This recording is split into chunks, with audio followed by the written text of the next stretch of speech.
This monster rises every 23 years to claim dozens of human lives.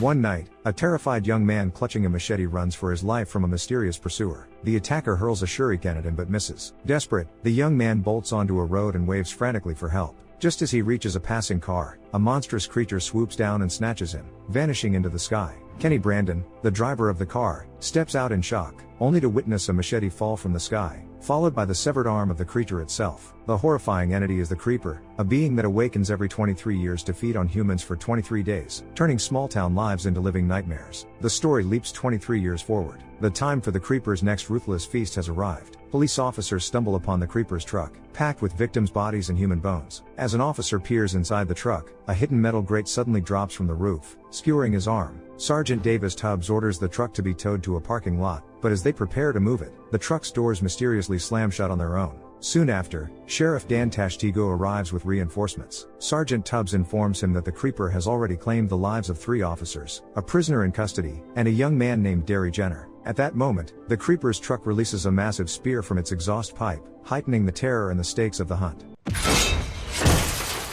The officers manage to dodge the spear, which pierces only the vehicle. Sergeant Tubbs briefs Sheriff Tashtego on the situation, explaining that no one has been able to stop the monster. Their conversation is interrupted by deputies reporting that the Creeper's truck has been towed to an impound lot. Tashtego reacts in panic, demanding the truck be stopped and surrounded immediately. Confused by his urgency, Tubbs presses for an explanation. The sheriff reveals that this horror has happened before, and the Creeper is far more dangerous than anyone realizes. Meanwhile, tow truck driver Frank and Deputy Dana Lang are transporting the Creeper's truck. Sergeant Tubbs radios them, assuring reinforcements are already en route. At that moment, the Creeper emerges from the truck, cutting through the chains with an axe and reclaiming his vehicle. Shocked, Frank and Dana leap from the tow truck, watching in disbelief as the Creeper's truck drives itself, with the creature perched on the roof. Dana attempts to contact dispatch, but no one responds. Soon, Frank and Dana spot the Creeper's truck again on the road. As Dana looks out for the Creeper, he suddenly lands behind her, ambushing Frank. Dana quickly draws her gun and aims it at the monster, but the Creeper makes it clear she shouldn't pull the trigger.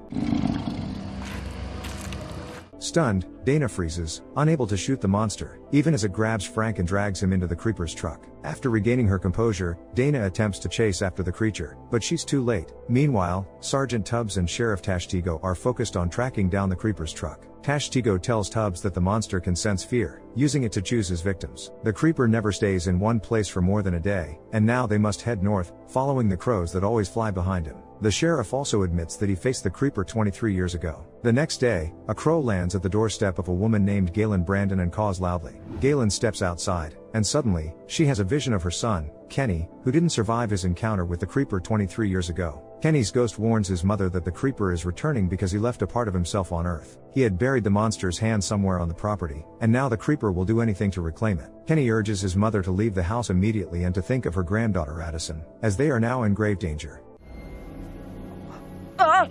Meanwhile, Addison wakes up in the house. She looks out the window and sees her grandmother talking to herself, unaware that Kenny's ghost has come to visit her. Addison heads to the barn to feed her beloved horse but notices that they've run out of hay. Riding her horse, she heads to her grandmother's house and tells Galen she's going into town to get some. Galen insists they don't have the money for that. Suddenly, Galen asks Addison to leave the house for a couple of days. Confused, Addison doesn't understand what's going on, while Galen gazes into the distance, cryptically saying she's expecting guests. Meanwhile, Sheriff Tashtego gathers a group of locals at the police station, all seeking revenge against the Creeper for their loved ones' deaths. He asks Sergeant Tubbs to join them, knowing he's an excellent shot. The residents gather at the station, and one of them, Michael, brings a machine gun, determined to avenge his father, whose heart the Creeper tore out 23 years ago. Addison stops by her friend's house to ask for some hay for her horse and tells her about her grandmother's strange behavior. Her friend then notices their rabbit is caught in a trap set by her brother Kirk and demands they free it. Kirk argues that rabbits only damage their garden, and the girl accuses him of cruelty. After learning that there's no hay left at her friend's house, Addison heads to Buddy Hook's store, the boy who's in love with her. Meanwhile, Kirk leaves to ride motorcycles with his friends. Soon,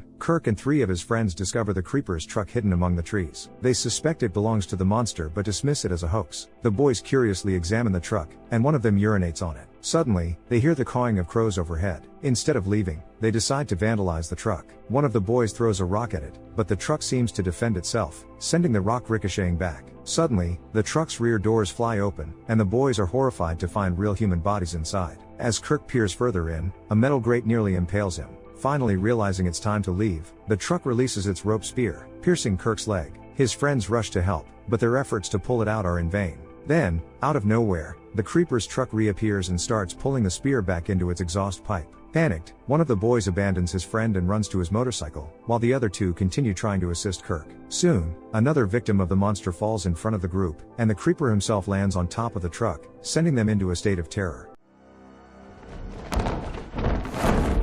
The friends are running from the creeper, leaving Kirk behind, but the monster aims and pierces both guys with a single spear. Having dealt with 3 of the 4 guys and loading them into the van, the creeper is about to drive off when he suddenly catches the scent of urine and goes into a rage. Thanks to his unique sense of smell, he realizes that the guy who peed on his truck has escaped and decides to go after him for revenge. The monster quickly catches up with the guy and flies off with him into the sky. Meanwhile, Addison arrives at the Hooks family store to buy hay for her horse. Buddy is thrilled to see her but notices that she's not on the customer list. He suggests she talk to his father, but the man refuses to give her hay on credit. Frustrated, Addison heads to another store, hoping they'll be more accommodating. However, Buddy decides to talk to his father personally and explains that Addison's horse has nothing to eat. His father insists he can't help, knowing they won't pay him back. Secretly, Buddy grabs some hay and catches up with Addison, bringing her the good news. Soon, they arrive at Addison's home and feed her horse. Buddy confesses his feelings to her, but Addison can't return them yet. Their conversation is interrupted by the screams of Galen, who is digging something up on top of the hill. Buddy watches in surprise as Addison's eccentric grandmother goes about her crazy task, while Addison thanks him for the hay and asks him to leave. But Buddy suggests they go to a friend's plantation to get more hay, and Addison agrees. Soon, Kenny arrives to see Galen.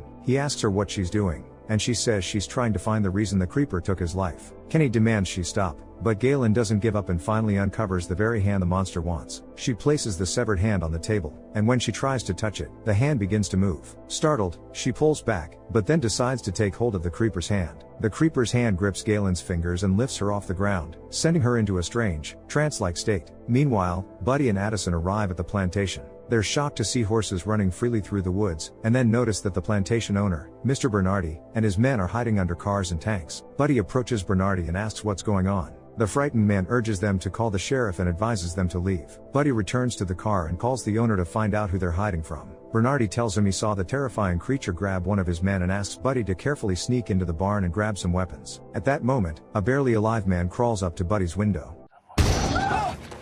The couple, horrified, pulls back and sees the creeper tipping over a tanker right behind them. Buddy starts the car, hoping to drive away quickly, but suddenly the creeper appears beside them. He breathes in their fear, but chooses Addison as his victim. With a deafening scream, the creeper shatters the car window and grabs the girl, flying off with her. Meanwhile, Sheriff Tashtigo and Sergeant Tubbs are on their way to Galen's house. On the way, Tashtigo explains that he met Galen 23 years ago when her son Kenny and his girlfriend became victims of the creeper on their way to prom. When they arrive at the house, the officers notice Galen on the porch, but she barely reacts to their presence. Suddenly, she announces that the creeper will be coming for them soon, then turns around, revealing her bandaged arm. Worried, Tashtigo asks what happened, but Galen doesn't answer. Instead, she asks if he brought what's needed to destroy the monster. Finally, she tells the sheriff and sergeant that 23 years ago, Kenny found the creeper's hand and brought it home, hiding it in the hayloft. But the horses couldn't stand being near it and panicked, scattering in all directions. So, Kenny took the hand outside, shot it with a rifle, and buried it on the hill. He thought he had destroyed it, but the hand was still alive, and now her son is asking her to leave because the creeper will definitely come back for it. Galen warns that if they touch the monster's hand, which she has hidden under a vase, they will learn something terrifying about its origin. Tubbs doesn't believe the strange woman, but Tashtigo is still curious and wants to touch the hand, hoping to uncover the creeper's secrets that might help them destroy it. The sheriff knows that if they can't defeat the monster, their loved ones will have to face it again in 23 years. Meanwhile, in the creeper's truck, Kirk and Addison are coming too, having been wrapped in bags by the monster but left alive by accident. They rise, trying to free themselves, but freeze when they hear the monster opening the van doors. The creeper grabs his shuriken and heads out for another hunt, giving Addison and Kirk the chance to escape.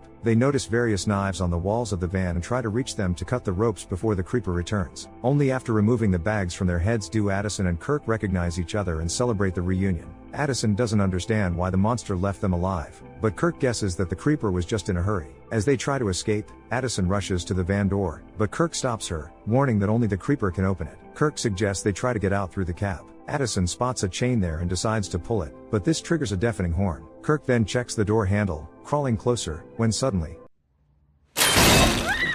As soon as the seat is pressed, another spear shoots out and pierces Kirk's head. With only Addison left alive in the van, she still tries to open the back door. Soon, the creeper returns with a new victim, but the girl manages to hide under some burlap and stays perfectly still. Meanwhile, the creeper hunters arrive at Galen's house. They cautiously take the hand out of the vase, and then, just to be safe, they position themselves behind Sheriff Tashtego, who decides to touch the monster's hand. A couple of seconds later, the creeper's hand suddenly lifts the sheriff's arm and throws him to the ground. Tashtego convulses, his eyes rolling back. Sergeant Tubbs, who refused to participate in the so-called ritual, quickly rushes to help the sheriff. After a while, Tashtego comes to after the shocking experience. Michael also wants to touch the creeper's hand, but Sergeant Tubbs forbids him. Tubbs tries to destroy the hand by striking it with a shovel, but the team stops him. Suddenly, the police receive a report of a new creeper attack and locate his truck. Tashtego directs the group to the scene and orders Galen to find Addison and not to return with her until the creeper hunting season is over. Tashtego and Tubbs head out to track down the monster. Soon,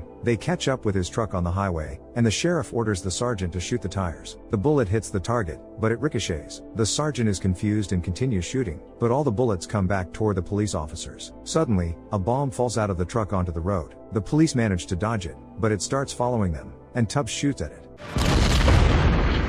Soon, in the distance, Mike's car with a mounted machine gun appears. He is heading straight toward the creeper's truck, ready to take on the monster. The police try to warn Mike that the bullets are ricocheting off the truck, but he can't hear them and starts firing. All the bullets immediately return to Mike, and the creeper releases 2 more bombs onto the road. One explodes near Mike's car, and the other goes off right in front of the police. The explosion flips Tashtego and Tubbs' vehicle, sending it crashing onto the shoulder, but the officers manage to survive. As they recover, the creeper's truck stops nearby. Tubbs grabs a rifle and waits for the monster to emerge from his indestructible truck. Seeing the creeper, the sergeant opens fire, but the monster easily deflects the bullets with a massive axe. Suddenly, Tubbs shoots the creeper's hat off, enraging him. The creeper throws a shuriken at Tubbs, but the sergeant blocks it with a rifle. Tubbs then grabs a pistol and aims at the creeper, who is now advancing toward him with an axe in hand. At that moment, Tashtego draws the monster's attention toward himself. He runs to the surviving machine gun and opens fire on the creeper, who rises into the air. However, the monster falls directly on Tashtego, driving the axe through his head. Tubbs watches from a distance, hoping that this is the end of the creeper, but within seconds, the creature rises as if nothing happened and pulls the axe out of Tashtego's head.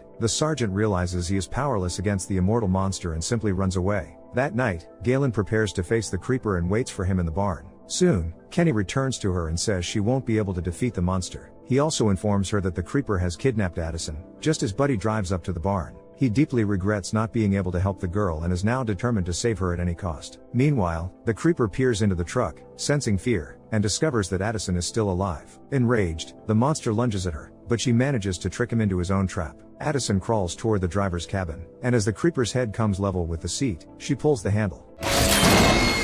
The spear pierces the creeper's head, and he writhes in agony, losing one eye. At that moment, Addison manages to escape the truck. She narrowly avoids being caught by the retractable grate, but fortunately, the bars only snag her boot. However, the creeper soon recovers, removes the spear, and rushes after Addison. He attempts to take flight, but due to his injury, he can't. He throws a shuriken at her but misses because of his lost eye. Then he retrieves the spear again and aims at Addison, but only manages to pierce her jacket. Enraged, the monster continues chasing her with the axe, but suddenly, he is struck by a truck. While the creeper lies unconscious on the road, Addison finally manages to escape. The driver climbs out of the truck to see what happened and is horrified to find the creeper's severed leg. Terrified, he calls the police, but the monster attacks him at that moment. The creeper then heads toward Galen's house, where he finds a note that says "We know what you are" and a dried hand pierced by a rod. In a fit of rage, the monster breaks the hand and emits a deafening scream, causing Crows to fall lifelessly to the ground. Meanwhile, Addison stumbles along the road. Hearing the sound of a car, she hides in the field, but soon Buddy and Galen find her. The three embrace, relieved to have survived their encounter with the creeper. A few days later, Addison sees Buddy off at the school basketball game and kisses him goodbye. It seems that another hunting season for the creeper has come to an end, and the town can finally live in peace for the next 23 years. And then, 23 years later, Trish Jenner, the sister of Derry, one of the creeper's victims, records a message to the public.